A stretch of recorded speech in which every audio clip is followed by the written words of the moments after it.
Welcome everyone. This is, I think, what, sixth or seventh time we're doing the roundtable, monthly roundtable. So welcome. My name is Marco. I'll be moderating it. So super quickly, if you haven't had a chance, please introduce yourself via chat window, your name, company, location, role, possibly. Just say hi to your peers. So with that, we are going to quickly do an introduction to TechKnowCon for some of you who may be new. So many years ago, when I was at Twitter, I was looking for my tribe, and at the time I met Jenny Blackburn from Salesforce and Rajan from LinkedIn. So then a couple of us started then something called TechLearn that eventually morphed into TechKnowCon. Back in 2018, we did the first annual at LinkedIn and 2019 annual at Twitter. And then this year we moved it to Zoom, so it's all happening online. However, now it's monthly. So this is actually a photo of many of us who are here, taken at Twitter in San Francisco in October. So with that, really quickly, we have some community guidelines. The goal of this is to sort of establish a safe place in which you feel like you can share yourself with your peers. So essentially, be a good citizen, respect people's privacy. So if you have email addresses, things like that, make sure you ask first before sharing with others. We don't solicit. So if you're a provider of services, please don't solicit business. And there's also a governance behind TechKnowCon. We created a mini board with Katie, Katie from Twitter, Rajan from LinkedIn, Chris from Microsoft, Andrew from Shopify, and myself. And there's a published code of conduct, which is basically what we just talked about. So with that, if you want to connect with the community between roundtables, these are various places you can do that. So LinkedIn, Twitter, and web. However, probably the most active one is the Slack community, and you will be getting a feedback survey and the link to the techknowcon.slack.com where you can freely sign up. There's no restrictions, so you can just sign up for the Slack for TechKnowCon Slack.com. Yeah, so with that, I wanted to introduce Stuart. I have a slide, but that's fine. You're already sharing the screen, so feel free to flip over to your presentation if you'd like. And so Stuart is with Cruise, and as you might have guessed, his talk has a lot to do with telling stories in the context of education. So I think your story is a perfect segue into your talk as well. So take it away. And for everyone else, feel free to ask questions in the chat window. I'm monitoring that, so we can answer those afterwards. Yeah, and I would love to see those too. Yeah, and there'll actually be a few instances during this talk where I will ask you all to put something into the chat. So just be ready for that. Maybe like open up the chat. I will be asking you a few times to put something into the chat.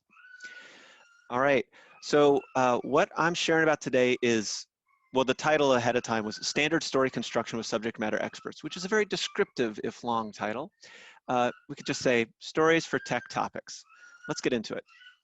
So I am going to be centering this and presenting on a 4-part story. And these 4 parts are the setup and goal, the obstacle, the solution, and the resolution. Now, if I were to tell the 4-part story about this presentation, it would sound like this. As a learning professional at a tech company, you are responsible for the quality of teachers, right? But your teachers are technical experts and they don't have teaching expertise, and they leave many students in their audience confused and unmoved. By the way, you might hear some singing in the background. I have a daughter and she's gonna sing. So you coach them to apply a 4-part story structure, drawing attention to the why, the problem being solved, and the reasons for the solution. And then finally, now your students remember, apply, and retell what they learned, and the teachers are happy to be communicating clearly, right? So who am I? My name is Stuart Collins. I've been at Cruise which is a company that's building a self-driving car. They're based out of San Francisco. I've been in the learning team for 3 years now, a bit over 3 years. What do I know about this subject? Well, besides being in the learning team and coaching a number of technical speakers at Cruise, before that I was in software marketing. I made a number of short 2-minute videos that were really popular at my company with the salespeople. I coached salespeople on how to share with their customers, and I coached the internal conference speakers as well. And I used this format all the time. All right, so let's talk about what kind of stories we're talking about. So there's a range of quality of storytelling. On the far left side, we have "you're confused, why am I listening to this story?" all the way to the far right-hand side, which I'm going to call masterful storytelling. So think TED Talks or great novels, the hero's journey, where there's personal narrative of going through, meeting a mentor, being given a gift, going for a challenge, the point of no return, transformation, and then coming back to the beginning. Those are really important for masterful stories. But it's not what we're going to talk about today. We're taking somebody who is talking in the weeds. They have a lot of details to share, they're a technical speaker, and audience members get lost. And once they get lost, they can't get unlost, and they can't follow it, or they don't care about the subject. And our goal today is to move somebody from in the weeds to clear, concise, and memorable, which is great for the workplace. It has tons of applications in a company, and that's what we're attempting to do with this subject. All right, what's your responsibility in this? So first off, you, from the learning team, you're the subject matter expert in communication. So we're looking to you to provide this. Secondly, you know how to run rehearsals and you know how to give detailed, useful notes to speakers. Other people don't necessarily know how to do that. Also, you have beginner eyes on the topic, which is a position similar to students. I think sometimes with technical subjects, some of us kind of rule ourselves out. We're like, oh, I don't know enough about that subject to be any help at all. That's not true often. Often you have beginner eyes and you can give really good feedback from the perspective of somebody who's new to the subject. And lastly, you're ultimately responsible for the quality of learning going on at your company. So you care that your teachers are communicating well.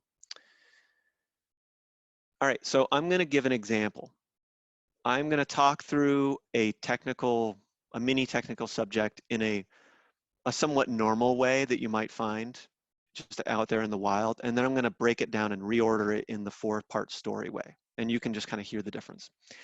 Okay, so linear regression. So sometimes when I have a trend line against data, I want to be sure that that trend line is actually an accurate representation of the data. Now what the trend line is it's a slope and a intercept, and that gives me a formula that approximates the data.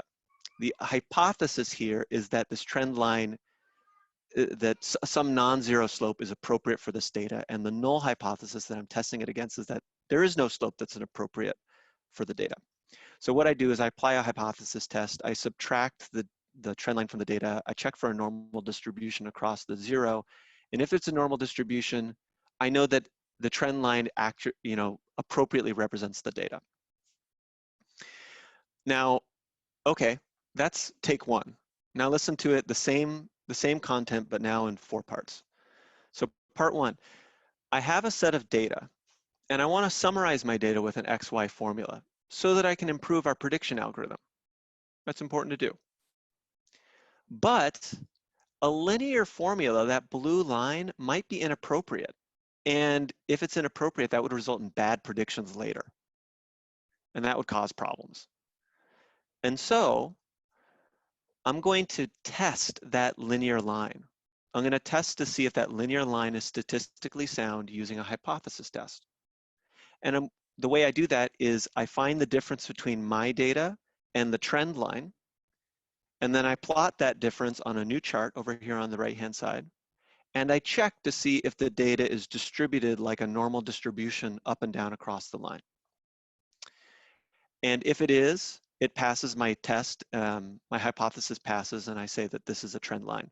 And if it doesn't look like a normal distribution, I say the null hypothesis is true and that the trend line isn't appropriate. And in the end, now I have confidence that I've summarized my data appropriately and I can use it to improve our prediction algorithm. All right, So I'd like you to type into the chat what felt different about those two things. What did you observe? Anything you want to share about just listening to those two? Just take a moment, type into the chat the difference between those two.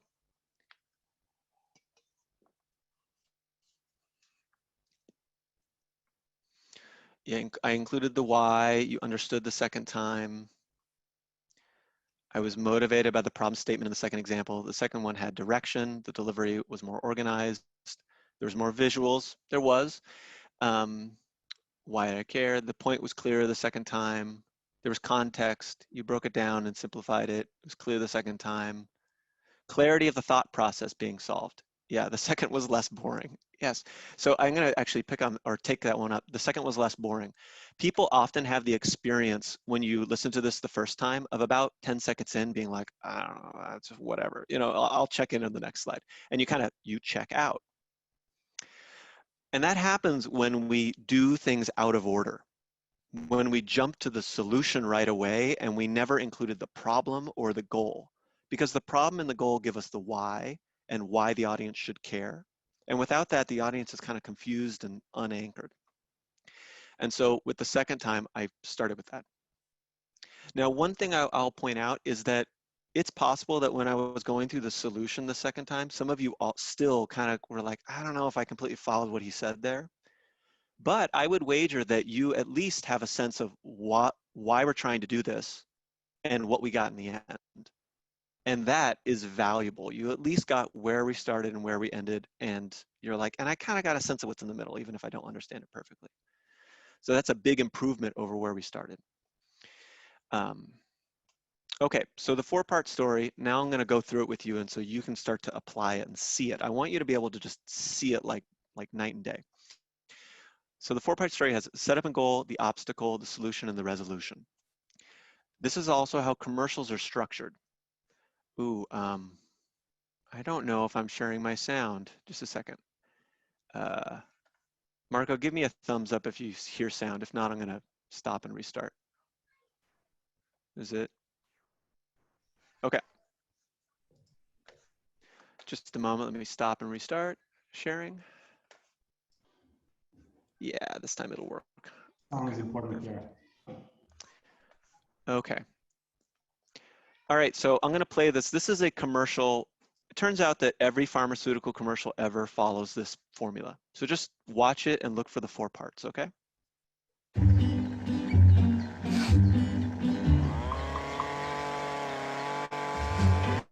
Hey, allergy muddlers. Do your sneezes turn heads?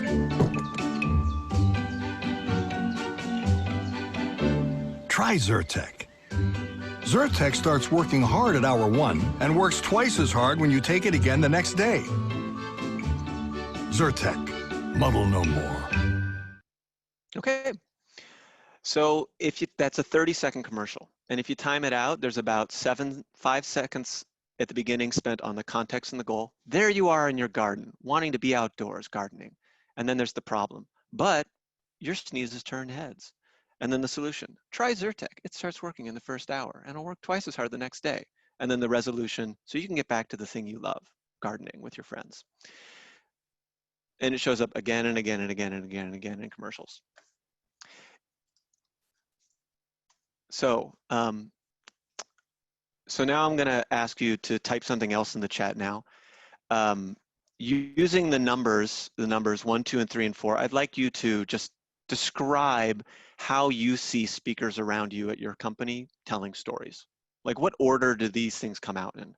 Meanwhile, I'm gonna go in more detail about 1, 2, and 3, and 4, but you can respond in the text with a string of numbers if you wish. So the setup and goal, again, is what was the goal of this work? Or perhaps more powerfully, what was the goal of the customer, the audience member who's sitting in the audience? And what's the connection to the company goal? The obstacle is also known as the complication or problem statement.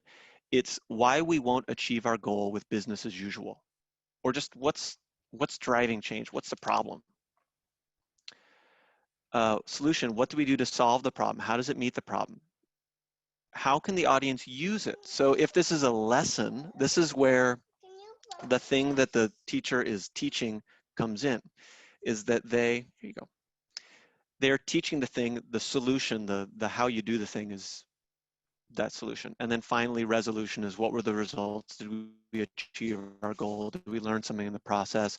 Oftentimes you show the data. My project succeeded in these ways, and here's the data that backs it up. Okay. Now, yes, so Julia, oh, thanks, great. 2, 1, 3, 3, 4. So they start with the problem, then they go back to the goal, then they jump to the solution. Yeah. From JC, a bunch of solution, then some resolution, then back to the goal, then the solution again, a bit of the problem, then resolution. Yeah. Yep. 3, 4, 1, 2. Yeah. So my answer for this is actually this second. This second string here is one I often see. Somebody starts with like, the company needs to do this. And so we did this project, blah, blah, blah, blah, blah. And eventually they mention the problem again, but then they go back to their solution and just something like that. Good. So this is one common pitfall I see all the time, is caused by where people, recency bias, basically, where the speaker's recency bias is. The setup and the goal for them happened during project planning, which might have happened months ago. So they're like, they take it for granted, they know it, but that's where the audience is. Problem. And then secondly, the solution and the resolution is where this subject matter expert has spent all of their time. If they do this as their job, this is where they spend their time. It's just the solution. They already know why they're doing their job, so they just spend their time on that. And so they talk in proportion to where they spend their time, mostly in the solution and the resolution. So they'll often, so if I were to take it out, they skip the setup. We might need the goal, but we don't need the goal of the audience. Maybe we'll say 2 sentences about the company metric. Instead of the complication, we'll just say one thing about what's hard to do. We'll skip business as usual. We'll skip on down to the solution. Then we'll just talk a lot about the solution. And that is about what the talk ends up as usually. So applying it, my recommendation when it comes to this is the setup I'll start with the proportion of time you spend on each of these varies based on what you're trying to do. If you're a salesperson trying to sell something, you're going to spend a lot of time on the obstacle. Now, if you're in a tech company giving a talk about some internal tool that we have that I want you to know about, I'm going to spend a lot more time on the solution. But I still want to hit it in this order no matter what. So for a tech company sharing internally, it's probably going to be, 5 to 10% of your time, a short amount of time, but important on what's going on. Why are we talking about this in the first place? How does this connect to company goals? Next, 5 to 20% on why should I care about this? What's the problem? And specifically, it needs to be the problem in the way the audience cares about. Don't talk about your problems. Only talk about them if they're also the audience's problems. And then you're going to spend most of your time on the solution, but it is now in context of what's above. And then finally, you'll get to the resolution. And the resolution should always tie back to your starting point, to your setup and goal, and say, and we fulfilled our goal. Or we didn't, but we learned something new. And I'll just close on this. Here are some other applications you can use the 4-part story for. And then I'd love to, I don't know if you got any questions about application of it, I'd love to take those. When you are writing emails to anybody in the company, especially directors, and you want to be very concise and make a lot of sense, use the 4-part story. 1 sentence for, this is something you care about, but there's going to be something that gets in the way. This happened. So I'm proposing this thing. Here are the next steps. Also making a persuasive case for something like writing a proposal document to a council, or intake meetings when someone's like, hey, I want to have a training about something, and you're skeptical. Maybe you can ask these questions and get it all out in a story, and it'll make a lot more sense. Okay, that is the end of my prepared content, and I'd love to know if there's any questions people have. From Namrata, do you not cycle back frequently so you are constantly reminding people about the setup and goal and the problem? 70 to 80% of the time the solution means people could get lost in the weeds. Yes, so it depends on how long the talk is. If this is like a 30-minute talk, maybe you're probably always going to be well, let me say this.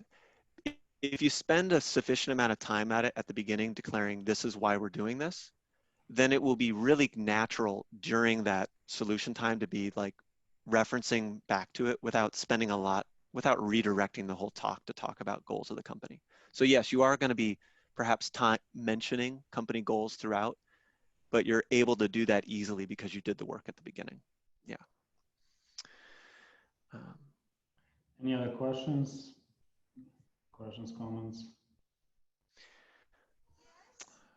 From Jasmine, I've been working on an intake form for engineers who want to offer training to ensure they think out their idea and its value to the company. Do you have a similar form you use when you make them to outline their story? Yeah, so people usually come to me with, hey, I want to have a training. I think we should have a training about Juno, this tool we made. So they're coming to you and they're saying number 3. And so my intake form, if you will, the questions I send them are like, great, okay. So what are the problems you're seeing right now? And what if things were working, how would people be behaving? So it's kind of your goal. How do you want things to be working? And the problems, why isn't that happening right now? And I get them to answer those questions. And then we get back to, okay, what should we do about it? Should it be a live training? Should it be a wiki page? Should it be an online training, recording? But they usually come to me starting with a solution, and I need to kind of loop back. What are some other pitfalls you've noticed with storytelling from a non-L&D person? Oh man. Sometimes the solution that's offered, well, this is a sales problem. When you're selling a product, you need to make sure that the solution actually is a solution for the obstacle rather than just, sometimes they can be disconnected. Odd way. The other one, spending too much time on some of them. If you spend too much time on some of them, people kind of forget what you're talking about. You'll notice at the beginning, I said a 4-sentence story. But I would wager that most of you, when you use that format, you probably used a paragraph for each of them. There's real value in being concise. And so if you can get it down to 1 sentence, or at least shorter with your parts, you'll be a more powerful, more memorable storyteller, usually.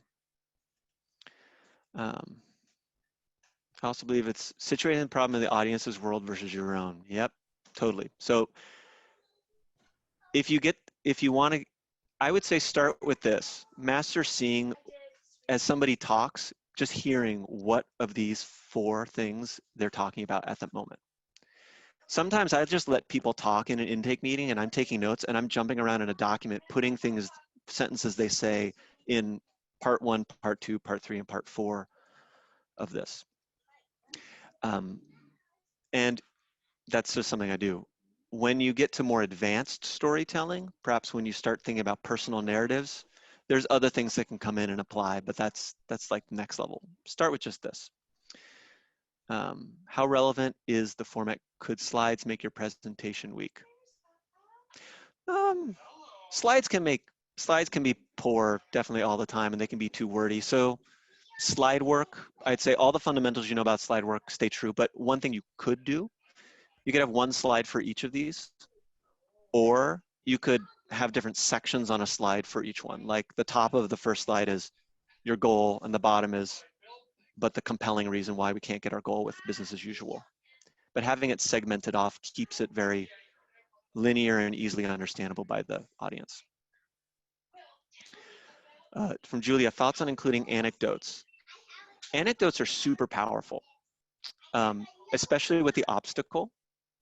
Like, you know what, last week we had an engineer who spent 3 hours debugging this thing. You know, it's like an anecdote and it feels really emotionally useful, or I mean, emotionally powerful. So it would be good in the obstacle section. And an anecdote might be good in the resolution for sure. But they don't replace data. And data would need to be in the resolution area and probably in the solution area. All right, maybe one more question. I guess there's one more question. Ooh, I think one, any experience using this model cross-culturally? I do not have personal experience trying this in what I would say is much different cultures, but this has been the storytelling formula often for a very, very long time. But yeah, I guess I can't comment to see I can't say it would apply everywhere, but it usually makes sense to humans, in my experience. What are some tips when you have a mixed audience at different levels of understanding or readiness for the topic? Pre-work. Pre-work is, so when I write a document I went to my engineering council the other day to present to them some ideas for what we're going to do for engineering education. And we wrote a pre-read for them to read.